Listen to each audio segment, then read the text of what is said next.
2 अक्टूबर यानी गांधी जयंती के रूप में मनाया जाता है। भारत के राष्ट्रपिता महात्मा गांधी का जन्म 2 अक्टूबर 1869 को पोरबंदर, गुजरात में हुआ था।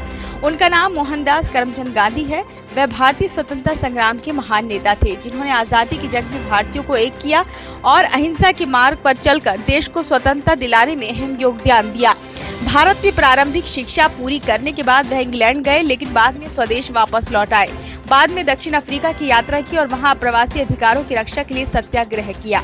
महात्मा गांधी की जयंती के मौके पर उनके जीवन से जुड़ी कुछ रोचक बातों के बारे में जानिए। साथ ही जानिए मोहनदास करमचंद गांधी कैसे देश के राष्ट्रपिता बन गए और हर भारतीय क्यों उन्हें बापू कहने लगा। स्वतंत्रता के लिए गांधी जी ने कई आंदोलन किए। इसमें सत्याग्रह और खिलाफत आंदोलन, नमक सत्याग्रह, दांडी यात्रा आदि शामिल हैं।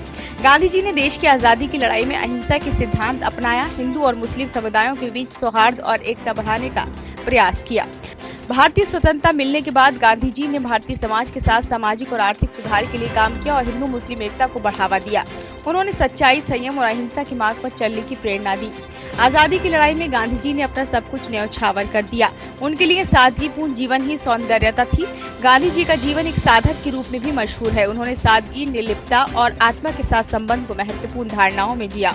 एक धोती में पदयात्रा, आश्रमों में जीवन व्यतीत करने वाले गांधी भारतीयों के लिए पिता तुल्य हो गए और लोग उन्हें प्रेम व आदरपूर्वक बापू कहकर पुकारने लगे। महात्मा गांधी को राष्ट्रपिता कहने का स्रोत पहली बार सुभाष चंद्र बोस ने दिया था। सुभाष चंद्र बोस ने गांधी जी को राष्ट्रपिता कहकर सम्मानित किया था, क्योंकि भारतीय स्वतंत्रता संग्राम में उनका महत्वपूर्ण योगदान था और वे भारतीय स्वतंत्रता संग्राम के प्रमुख नेता थे। उसके बाद से राष्ट्रपिता का उपयोग गांधी जी के सम्मान में आमतौर से किया जाने लगा। ब्यूरो रिपोर्ट, नई दिल्ली।